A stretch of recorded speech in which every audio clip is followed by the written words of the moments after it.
I'm Greg Johnston, CEO of Carl Data Solutions, an industrial Internet of Things company that provides big data solutions for monitoring critical infrastructure. Carl Data offers machine learning and predictive analytics features through our cloud-based applications to deliver key asset-saving operational insights from massive amounts of data. Carl Data trades on the CSE, symbol CRL, and the Pink, symbol CDTAF. For more details on Carl Data, please visit carlsolutions.com.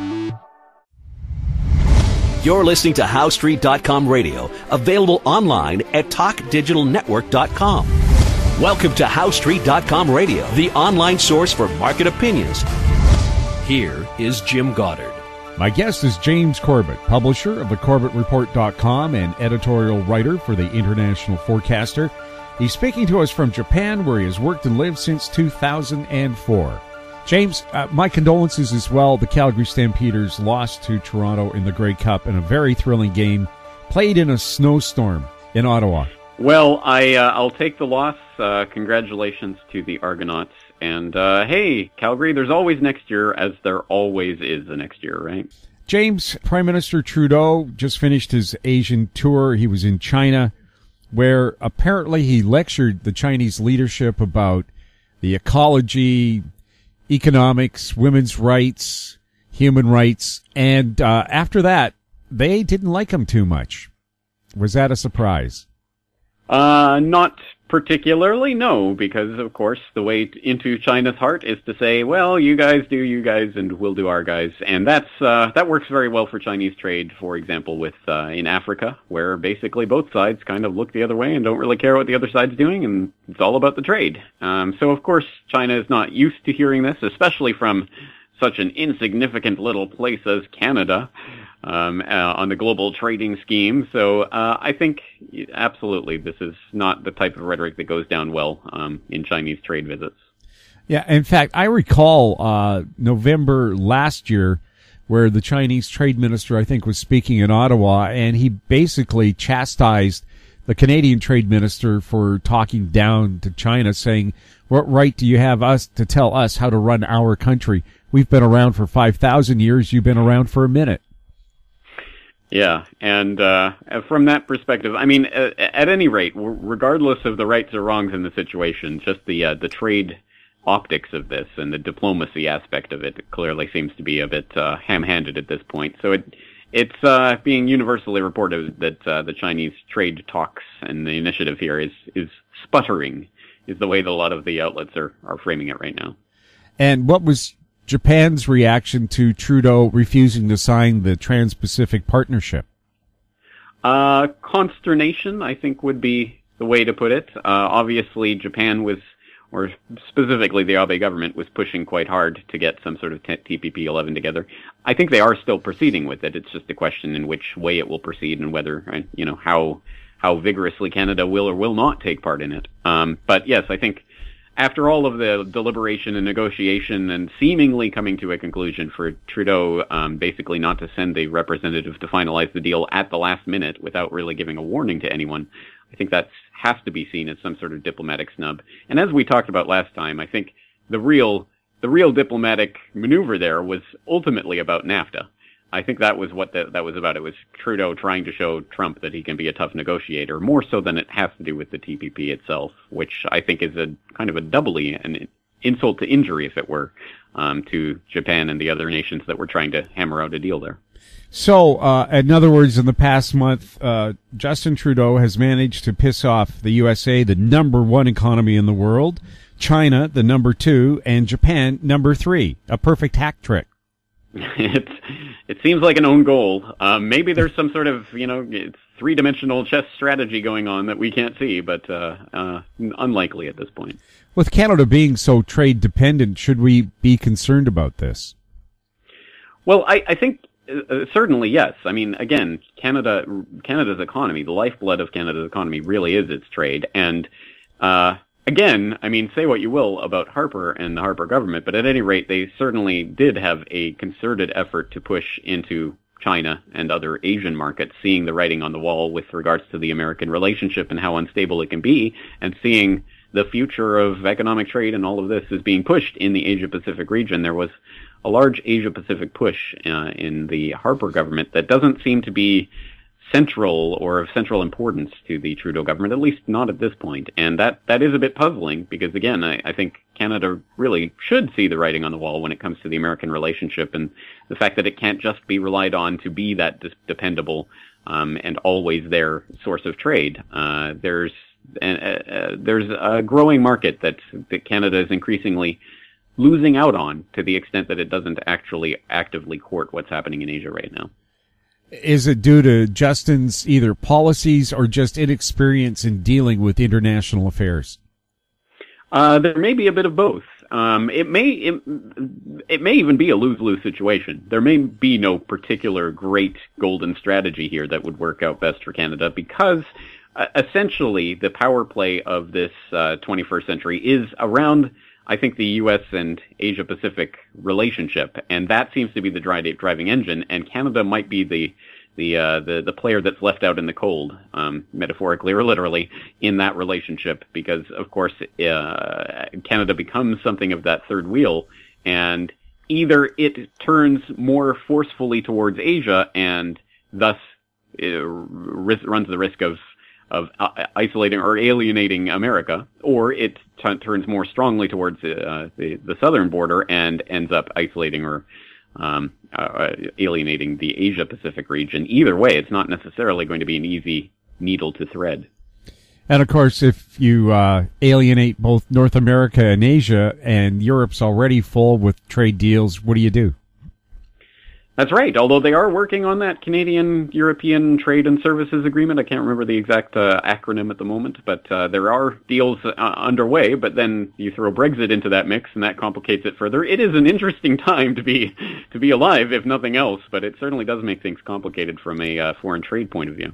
Well, I saw a news article today where the British government admits it has no idea what the economic impact of Brexit will be. At least for once, they're being honest, because I don't think anyone knows, because no one even knows exactly what Brexit is at this point. It is still being negotiated in what form that British-EU relationship will ultimately settle. So no one knows. No one could possibly foresee exactly what way this is going to play out or how this is going to work. So yes, it's an extremely, extremely turbulent time, perhaps more turbulent than has been seen in the previous generation, given all of the different things that are changing right now and the incredible political turmoil we're seeing all over the place as well, which I don't think is playing out as manifestly in Canada at this point, at least from my vantage point here across the ocean, but it certainly is affecting every one of their major trade partners. We'll have more with James Corbett right after the break. Arctic Star Exploration, operated by a team of proven mine finders, is focused on diamonds in Finland and the Northwest Territories of Canada. A work program is planned for our Finland property that contains diamond-bearing kimberlite. Arctic Star trades on the TSX Venture Exchange, symbol ADD, and the Frankfurt Exchange, symbol 82A1. Please visit our website at arcticstar.ca or call us at 604-689-1799. I'm Brian Fowler, president of Blind Creek Resources Limited, listed on the TSX Venture Exchange, ticker symbol BCK. Blind Creek is focused in the Yukon, Northwest Territories, and British Columbia. The company's key property is the Blend Project, one of the largest undeveloped lead-zinc-silver deposits in Western Canada, plus plans to advance the recently acquired, fully permitted historic engineer gold mine in the Atlan District of northwestern BC. Check us out at blindcreekresources.com. Welcome back. We're speaking with James Corbett. James, is there the same concern in Asia about President Trump's announcement that he's going to move the U.S. Embassy from Tel Aviv to Jerusalem? Well, it's certainly more of a distance from here, obviously. So it's not as much of a heartbeat burning issue for people generally in the Asian region. But I think it has to be. I mean, it has to be worrying for people around the globe because of the potential geopolitical fallout of a maneuver like that and the potential to inflame an already very inflamed and very turbulent region. And this can do nothing other than create more turmoil and potential conflict. So I think regardless of what position anyone in Asia is taking on it, I think everyone has to be concerned about the potential geopolitical ramifications of that. And as always, potential destabilization of the Middle East is potential destabilization of the oil markets and a potential rise in oil prices. So that has to be factored in as well, which, of course, from the Japanese perspective is always something to keep an eye on because, of course, Japan does rely so much on imported oil for the lifeblood of its economy. How are the Asian stock markets doing right now? There's been some turbulence in recent days, but I think perhaps more importantly going forward, one of the big stories in the region is bracing for the end of easy money, is the way the Nikkei Asian Review is reporting it. Basically, the idea is that as the U.S. starts its monetary tightening, there is going to be a large effect on economies in the Asian region that really do depend on a lot of that Fed funny money that's been flowing around for the last several years in the quantitative easing bubble. And especially in developing emerging economies like in Cambodia and other places where the US dollar is a de facto currency. It's not the official currency, but everyone trades in dollars and uses dollars and accepts dollars. And the drying up of that easy liquidity that's been there for the last several years can have a serious effect on already small and unstable economies like that, let alone in more developed economies like in Korea and other places where they are already preparing for this. South Korea has reserves of about 387 billion US dollars. But that compares before the crisis began in 2008, they had about 250 billion. So they have been amassing reserves. So as the U.S. Monetary policy tightens and that liquidity starts draining and capital inflows start turning into outflows, one can presume that South Korea will be spending its reserves to try to stave off the currency destabilization that will result from that. But 387 billion sounds like a lot, but it's not a huge buffer. And depending on how much the tightening happens, that can really start to affect the economy, for example, there in South Korea, China, Japan. So I think that's the bigger issue going forward, is ultimately what will happen with the result of this, not just the ending, but the reversing to some extent of the QE bubble. How far has the Bank of Japan gone in snapping up shares, and what does it mean if they stop buying them? Well, at this point, I mean, that's an excellent question, because at this point, I don't have the latest figures in front of me, but a significant proportion of new Bank of Japan, of new bond issues in Japan are being snapped up by the BOJ. The BOJ is, I don't want to say single-handedly, but largely keeping the Japanese government afloat, essentially, in terms of issuing credit. And that is obviously a very unstable situation, and one that if it were to reverse, if the Bank of Japan were to suddenly reverse its recourse on that policy, it could greatly destabilize the economy, especially as we've seen major banks, market makers in the bond markets here in Japan, stepping out of their position as market makers because they don't have any profit incentive to be in there anymore with rates so low. So the markets are already very teetering, as it were, on that edge, and it has been propped up and is being propped up by the Bank of Japan. So any destabilization to that relationship at this particular point would be potentially quite calamitous. On the positive side, it's just being reported that foreign direct investment in Japan actually hit a record last year. And as we've talked about before, part of this is just the fact that foreign affiliated companies and investors are pumping money into Japan, chasing the gains that have been made through essentially the BOJ policy of propping up the faltering economy and making sure everything's ticking along. And so, money chases money, and that creates a system where it's all to the good. But again, if we take the Bank of Japan floor out from under that equation, how far will everyone fall is the real question. How would their very low or negative interest rate policy be affected if places like the U.S., Canada, Britain hike their interest rates in the new year?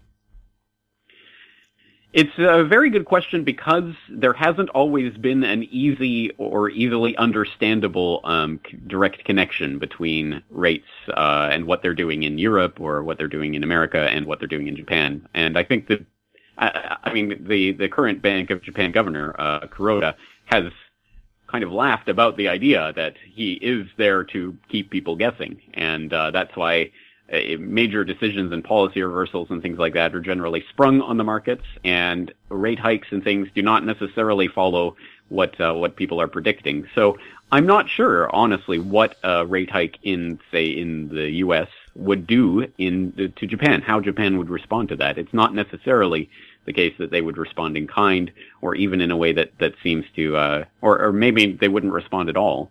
It really does depend on a number of factors. I think the overriding policy concern is to try to keep the yen devalued with respect to the dollar, and I think that's what the BOJ keeps its powder dry for. And in the event that we saw the dollar creeping up on the yen, the yen keep creeping up on the dollar, I guess we could see some sort of that firepower being used in terms of rate hikes or what have you. But until that point, I really don't know. I think the Bank of Japan likes to keep people guessing as to what way they're going to move. We'll have more with James Corbett right after this. I'm Bill McWilliam, president of Cascade Copper, CCD on the TSX Venture Exchange. Cesium is one of the world's rarest metals with a growing industrial demand. Drilling is underway on our Tehran property in Argentina to prove up a cesium resource. Cascadero's patent-pending leach process has the potential to make Cascadero the lowest cost supplier of cesium in the world. Visit our website, cascadero.com, or phone us at 604-924-5504. Keep informed. Receive our weekly recap of thought-provoking articles, podcasts, and radio delivered to your inbox for free. Sign up for the HowStreet.com weekly recap on our homepage, HowStreet.com. Welcome back. We're chatting with James Corbett. James, how are the people in Japan feeling that North Korea has now tested an ICBM that apparently could reach North America? Well, obviously not very secure. It doesn't feel very good to have these missiles being lobbed over our heads. And obviously this does inflame tensions in a region that, as we all know, is already quite inflamed. So now this, of course, predictably enough, is inciting the exact equal and opposite reaction. It's a Newton's Law situation. So now it's being reported that Japan is preparing to acquire its own precision air-launched missiles that for the first time, they say, would give it the capability to strike North Korean missile sites. So they are looking for direct North Korean strike capabilities to basically arm their self-defense force with. And here's the golden ticket. I mean, Abe and his government have been trying for years to try to soften the public so that they can amend the constitution so Japan can have an offensive military. Well, if North Korea is there saber rattling and sending missiles overhead and all of this, well, that's the perfect excuse. We don't need to change the constitution. This is self-defense. So we can use the self-defense force to get the capability to directly strike North Korea ourselves. And this is the type of situation that's being created here, where a lot of things that have been the status quo, have been the norm in the Asia-Pacific region security situation for the last several decades, are being upended now because people are reacting to what this North Korean threat is. And one example of that is going to be, I think, the further militarization of Japan. And that's interesting, because the more this happens and the more this ramps up and the more Japan starts to acquire its own strike capabilities, the less it's really under the U.S. military umbrella, and if not severing, at least the kind of distancing of that relationship could have huge effects going forward in military and economic terms. And who knows? I mean, really, if you play this out far enough along, who knows what kind of inversion could happen, and Japan and just China start cooperating more. I mean, really, who knows at a certain point? But at any rate, it's the beginning of really a new paradigm here in the Asia Pacific.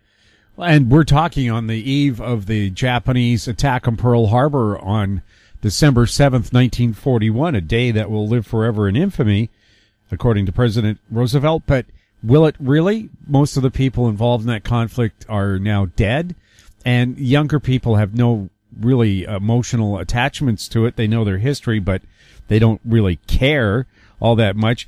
Are people in Asia worried about Japan expanding its military capabilities? Or are they welcoming somebody that seems to be pretty reasonable at this time and don't feel threatened?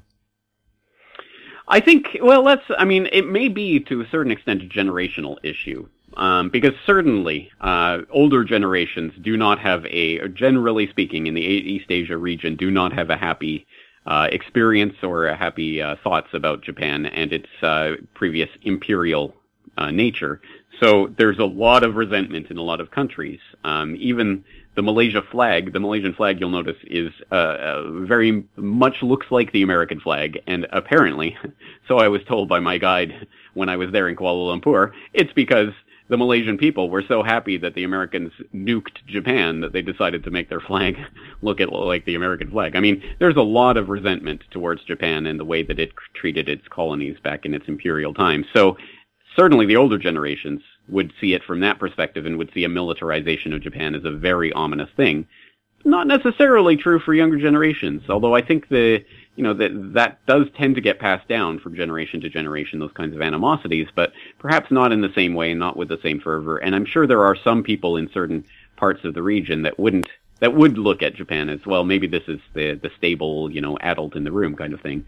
But still, I think at any rate, politicians love to play into these types of things. And so politicians in South Korea and China and everywhere else will be using that every move towards militarization of Japan as a here's the threat, it's Japan rising again. So I think they'll try to whip up those kinds of nationalist fervors and tensions, regardless of the reality or lack thereof of the actual threat. It's been reported that up to 25% of transactions in South Korea now are P2P mobile phone payments, bypassing the banks and the government. The bank's very nervous about that because they get service fees on credit cards and debit cards. If people start exchanging money directly, oh my God, what could happen there? Is there a trend in Japan and other Asian countries to look at using your phone as money? Well, if there is in Japan, I haven't seen it. I think Japan has its pretty strict controls on those types of things. So I think there has to be a lot of regulatory hoops to jump through for those types of things to happen. But I think generally in the region, we are seeing a shift towards, certainly mobile payment is the wave of the future, especially in a lot of emerging economies where this just makes sense, where people have actually cell phones more so than they have bank accounts. This is going to be the way a lot of people transact. And that's why we see some of the biggest unicorns, as they're called, startups with over $1 billion that aren't public yet, in the Asian region, include in India, for example, e-tailers, as they're called, that enable electronic payments for retailing. Those are the types of companies that are really starting to explode here. And not coincidentally, South Korea is going through its Bitcoin frenzy now. We saw earlier this year, Japan actually legalized Bitcoin. Japan has been a major player in the Bitcoin market for a while. Well, South Korea is catching up very quickly. And I think something like 21% of the world's Bitcoin trades on fee-charging venues actually involved the Korean won in the past 24-hour period. So that's something. Korea is definitely starting to catch the Bitcoin mania, and now regulators, of course, are talking about, well, maybe we need to crack down on cryptocurrency. So I think this is a phenomenon that's playing out in place after place after place. It's almost predictable at this point. Well, once you have your cryptocurrency information stored on a computer somewhere, what can the government do about it? Very good question. Certainly, I think the number one answer would be to highly regulate all exchanges. Any place where there's going into or out of a national currency can be policed and structured and controlled and regulated in the traditional ways. And it does raise the specter of, well, what about people directly just meeting on the street and, okay, I'll hand you some cash and you send that over to my wallet here. That is still possible, but of course we've seen sites that do that sort of exchange, like localbitcoins.com, has had a lot of legal problems in various places where you have basically government agents pretending to be selling Bitcoin or whatever, and then they meet you up in real life and ultimately arrest you. Those are the types of things that I think are going to be stories more and more frequently as we see people jumping into the cryptocurrency space. Technically, there's nothing they can do to prevent people from sending bits and bytes of information to each other, because that is essentially all a cryptocurrency transaction is. But if you want to actually take that out into the quote-unquote real world in the national fiat currencies, that's going to be the control point for this type of technology, which means that I think for people who are interested in bypassing that altogether, it would mean creating an actual cryptocurrency economy where people actually trade in services and sell goods for cryptocurrency directly. And once you get to that point, I think the central bankers, I think that really is their nightmare, because they really don't have a way to prevent people from doing that without shutting down the internet, essentially. James, thank you so much for chatting with us. Thank you for having me on. Always a pleasure. My guest has been James Corbett, publisher of the Corbett Report. He was speaking to us from Japan. You're listening to HowStreet.com radio. Find us on Twitter @HowStreet. Our popular YouTube channel is Talk Digital Network. Questions for the show or our guests can be sent to info@HowStreet.com. I'm Jim Goddard. Thanks for listening. Comments made on HowStreet.com radio are an expression of opinion only and should not be construed in any matter whatsoever as recommendations to buy or sell any financial instrument at any time. Available online at TalkDigitalNetwork.com. HowStreet.com radio is a production of HowStreet Media Incorporated.